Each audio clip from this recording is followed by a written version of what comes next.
Hello, it's Ben Recap again. Today, I'm going to explain a 2020 post-apocalyptic horror movie called A Quiet Place 2. Sit back and enjoy. Before we start the movie, please like, subscribe, and turn on the bell notification. Lee Abbott drives into a town and goes to a store to buy oranges. In the store we see rocket space toys. The shopkeeper is watching the news, where an extraordinary bomb in China is being reported. Lee then walks through the street to a park where his wife, Evelyn, is pushing youngest son Bo on a swing. The Abbott family are there to watch a baseball game in which eldest son Marcus is playing. Lee sits next to Regan on the stalls and says hi to his friend Emmett, who is sat behind them with his youngest son. Emmett's eldest son bats the ball and makes a home run. As he runs to the final base, the crowd and Emmett are shouting dive, as the fielders are close. After this, Emmett asks Regan how to say dive, and she signals a diving motion with her hands in American Sign Language. Bo and Evelyn wish Marcus good luck as he goes up to bat. Marcus misses the first two balls, then is distracted by a large meteor in the sky. The game stops and everyone starts heading back to their cars, homes. Regan goes with her dad and Evelyn takes the boys. The aliens are already here though and start attacking the street and killing lots of people. Day 474. The film cuts to moments after the events of A Quiet Place 1. The Abbott family leaves their home barefoot. By this point, Evelyn has given birth to a baby boy. Lee was killed protecting Marcus and Regan from an alien. The house is both on fire and flooding, and Evelyn has just killed several aliens. With the help of Regan's cochlea implant, feedback noise amplified by a speaker which weakens the aliens. Bo died on day 89 due to taking a space rocket toy from the store at the beginning of A Quiet Place 1.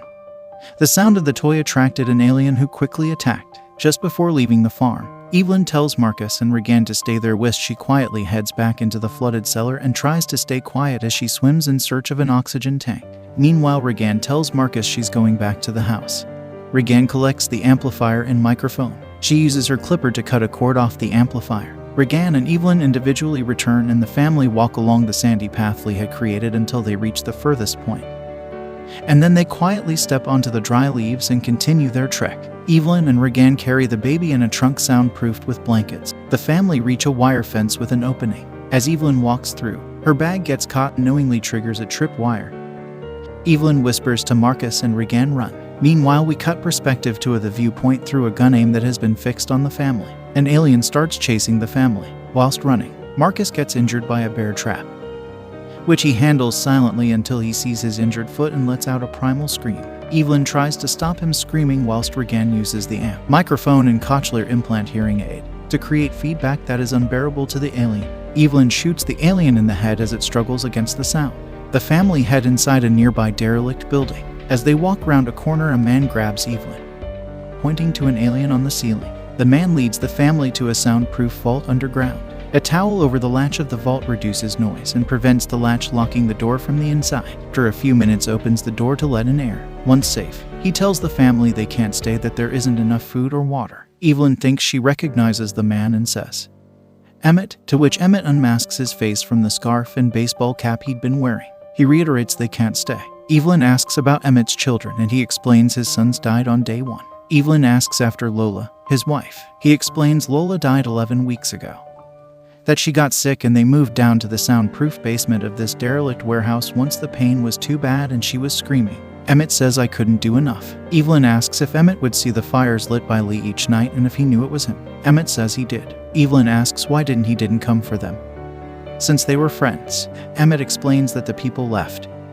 You don't know, do you? They're not people worth saving. Regan signs and whispers you're nothing like him to Emmett. Regan goes to her brother who is lying down to rest, having had his ankle painfully dressed in the vault to mute his screams. Regan gives Marcus headphones and plays radio white noise to him, scrolling through the frequencies. Suddenly Marcus hears music and sits bolt upright. Marcus whispers music, and Evelyn listens. Shocked, she turns to Emmett who explains yes, it's just the song Across the Sea on a loop. That's all it ever does. Regan signs that he is a liar, telling her mum that dad would have heard it. He would have told us. Emmett explains that you can't hear that signal down in the valley where the Abbotts lived. He and Lola only discovered it when they moved up here. In the middle of the night she wakes Marcus and they go to the soundproof vault to talk. Regan works out the signal originates from an island nearby, about 1 day's walk away. Regan attempts to convince Marcus to help her find a way to the radio tower. by following railway tracks to the coast, then finding a boat. She wants to get to the station so that she can use the station to transmit the high-frequency noise her hearing aid produces. That exposes weak spots on the aliens.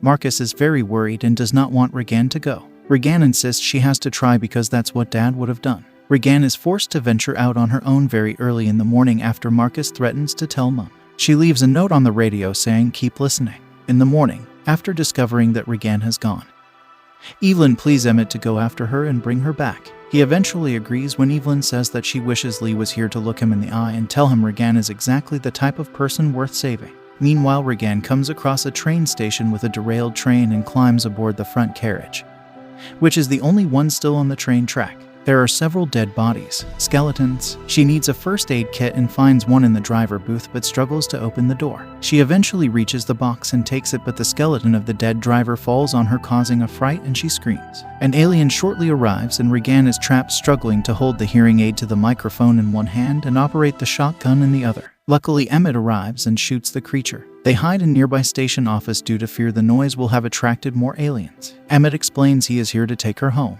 Regan is not happy and says, "What home?" Regan explains her plan to Emmett and says that before, when his wife died, there wasn't anything he could do, but now there is. Emmett decides to help her complete the mission. Back at Emmett's base, Evelyn has to leave Marcus and the baby to get supplies. They require medicine for Marcus' foot and more oxygen tanks for the baby for when the baby is in the trunk.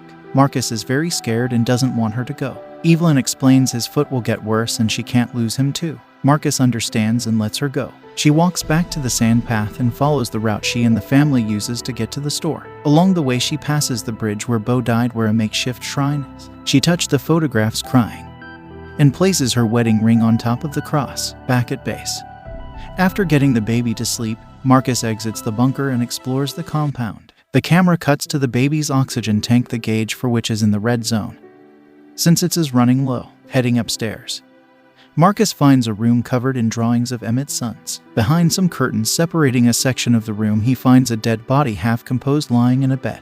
This startles him and he accidentally knocks a few objects over, alerting a nearby alien to his location. He runs back to the basement, grabs the baby and puts him in the vault.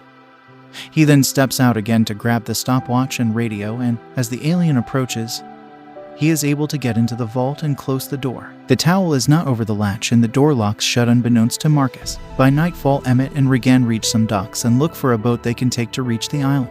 They find a little girl at the end of the pontoon. Emmett goes up to her and she suddenly traps him in a noose. Several feral people appear who tie netting with bottles around Emmett and begin to search Regan for supplies. They take her hearing aid and rucksack full of supplies, then begin to lead her away.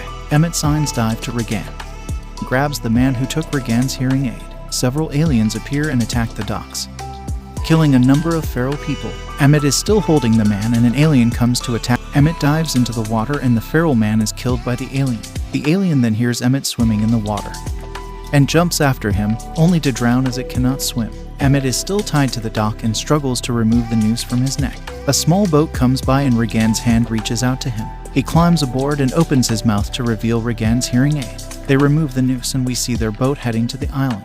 In the corner of the screen, an alien is stranded on top of a boat that is detached from the docks during the chaos. Marcus is struggling to breathe and sees from the watch that he needs to open the door. He struggles with the door and eventually, distraught, gives up. He opens the baby's trunk to find the baby screaming. With a pained expression, he starts sharing the oxygen with the baby until he falls asleep. Meanwhile, Evelyn returns to compound with the supplies and hears an alien making a loud cry. She tries to explode the alien by shooting an oxygen tank, but the alien is unscathed.